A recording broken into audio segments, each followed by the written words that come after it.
साथियों, अगर कोई प्रश्न हो तो पूछ सकते हैं। अमित जी, क्या अगर कोई प्रश्न आया हो ठीक ठाक तो आप बोल सकते हैं। बीना वर्मा है गुरुजी। बीना वर्मा जी। गुरुजी, मुझे ध्यान पर बैठकर आवाज़ सुनाई देती है जिसमें कोई मुझे मेरा नाम से आवाज़ लगाता है। ऐसा मेरे साथ बार बार हो चुका है। मुझे वो बीना वर्मा मुझे याद नहीं आ रहा ये कौन है। यमुनानगर से हैं शायद गुरु। यमुनानगर वाले शायद, हाँ जी। अच्छा अच्छा, अगर आप यमुनानगर से हैं, आप बेटे के साथ आते हैं, वही हैं। वही है तो वो है। तो क्या बताया कि आवाज़ आती मेरे नाम से और कहते क्या है, मतलब कोई मुझे बार बार आवाज़ मारता है मेरा नाम ले लेकर। अच्छा अच्छा। देखो, आपकी साधना अच्छी है, जहाँ तक मैंने देखा शायद कुंडली आपकी गले तक जा रही है। तो होता है कभी कभी कुछ ध्वनियाँ सुनाई देती हैं, एक नियम है, यानी कंठ चक्र के आसपास, या कभी कभी साधक को कंठ चक्र खुलने के बाद ज़्यादा ध्वनियाँ आने लगती हैं। कोई बात नहीं, आप बिल्कुल न डरिए, शांति से सुनते रहिए और आप गहराई में चले जाइए, यानी आप ध्यान करते रहें, इससे विचलित ना हो। ठीक है, ये कोई बुरी चीज़ नहीं है, कोई बात नहीं, लेकिन शांत रहें, उत्सुक इस बात का ना हो कि आवाज़ कहाँ से आई, कौन बोल रहा है, ऐसा कुछ नहीं। वैसे होता क्या, आकाश तत्व में से ये चीज़ उत्पन्न होती है तो वो ध्वनि पैदा होती है और सुनती है। और भी ध्वनियाँ हो सकती हैं अन्य किस्म की।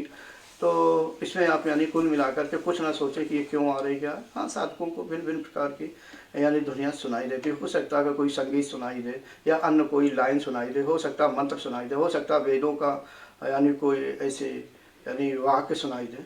तो यानी उस पर आप कुछ ना सोचें, शांत से सुन लें और गहराई में डूब जाए, इसका चिंतन ना करें। ठीक है, चिंतन करेंगे तो मन विचलित होगा जी। दिनेश दास, मैं करीब 10-12 साल से साधना कर रहा हूँ और मेरा अनुमान है कि मेरा प्राण ब्रह्मरंध्र तक जाता है। मैं शिव का उपासक नहीं हूँ, मगर मुझे शिवलिंग और शिव शंकर के बार बार दर्शन होते रहते हैं। इस परिस्थिति में साधना आगे कैसे बढ़ेगी? कहाँ तक इनका क्या? दिनेश वर्मा, दिनेश दास दिनेश दास जी, मुझे मतलब शायद आप मेरे उसमें पता नहीं शिविर में आए कि नहीं आए, मुझे याद नहीं, लेकिन आपने बताया ब्रह्मरंध्र तक जाता है। क्या उन्होंने कहा मेरा प्राण ब्रह्मरंध्र तक जाता है? हाँ, आपने कहा कि मेरा प्राण ब्रह्मरंध्र तक जाता है, तो इसका मतलब क्या आपका कंठ चक्र खुला, इसका मतलब कंठ चक्र खुला होगा, इसका मतलब कुंडली भी जागृत होगी या और भी दिव्य अनुभूतियाँ होती होंगी। देखो, मुझे आपके विषय में अभी याद नहीं है, अरे जानकारी नहीं है कि आपकी वास्तव में कितनी क्या योग्यता है।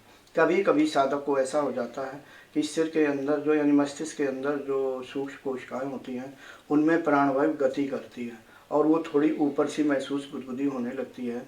तो कहीं आप वो तो वैसा तो नहीं कि बहुत से साधक ऐसे कह देते हैं कि मेरा प्राण वहाँ तक जाता है। खैर, मुझे पता नहीं, मैं आपकी यानी योग्यता पर कोई प्रश्न चिन्ह नहीं लगा रहा हूँ। हाँ, और हो सकता है कि आपको वहाँ तक जाता हो और भगवान शंकर के आपने कहा उपासक नहीं, फिर भी दिखता है। तो मैं बता दूँ, हृदय में, हृदय चक्र पर देवता रुद्र हैं, तो रुद्र यानी शंकर का, भगवान शंकर का दर्शन हो सकता है। मस्तक पर जब प्राण जाता है तो वहाँ पर परम शिव का है, तो भगवान शंकर का दर्शन हो सकता है। तो हाँ, होता होगा, यानी आपको होता है तो होता ही है। तो इसमें आप कुछ ना सोचें। जैसे साधक की साधना मूलाधार पर जब चलती है तो गणेश जी का दर्शन होता है। अगर कोई साधक कहे मैं तो गणेश जी को कभी नहीं भजता हूँ या पूजा नहीं करता हूँ, मेरे घर में कोई कैलेंडर नहीं, मैं मंदिर में यानी गणेश जी के मंदिर नहीं जाता, तो क्या हुआ?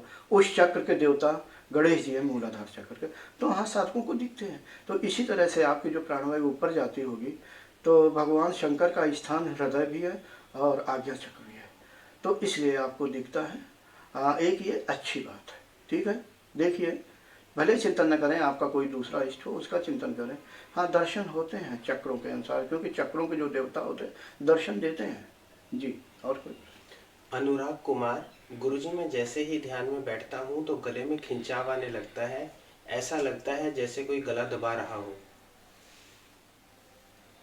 एक तो अनुराग कुमार, आपने अपना समय नहीं बताया कि आप कितने समय से साधना करते हैं, उम्र कितनी है, क्या है, थोड़ा इतना यानी विस्तार में देना चाहिए। लेकिन इतना बता दूं, जैसा कि आपने प्रश्न किया कि खिंचाव होता है, नाड़ियों में खिंचाव होता होगा, प्राणों के द्वारा ऊपर को ऐसा खिंचता होगा। लेकिन आप ये शब्द का प्रयोग ना करें कि कोई गला दबा रहा है, गला नहीं दबा रहा होगा। जब प्राण इसमें क्रिया करता है तो नाड़ियों में खिंचाव होता है, नाड़ियों के खिंचाव के कारण आपको ऐसा महसूस होता होगा।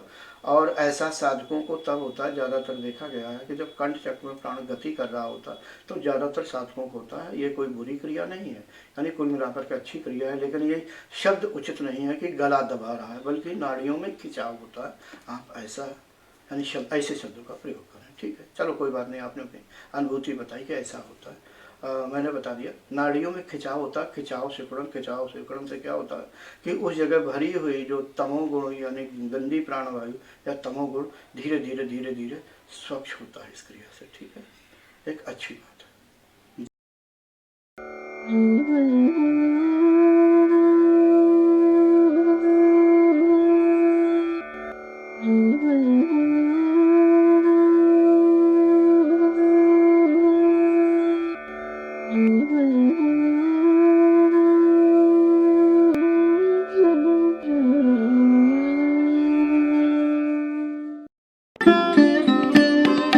Thanks for watching.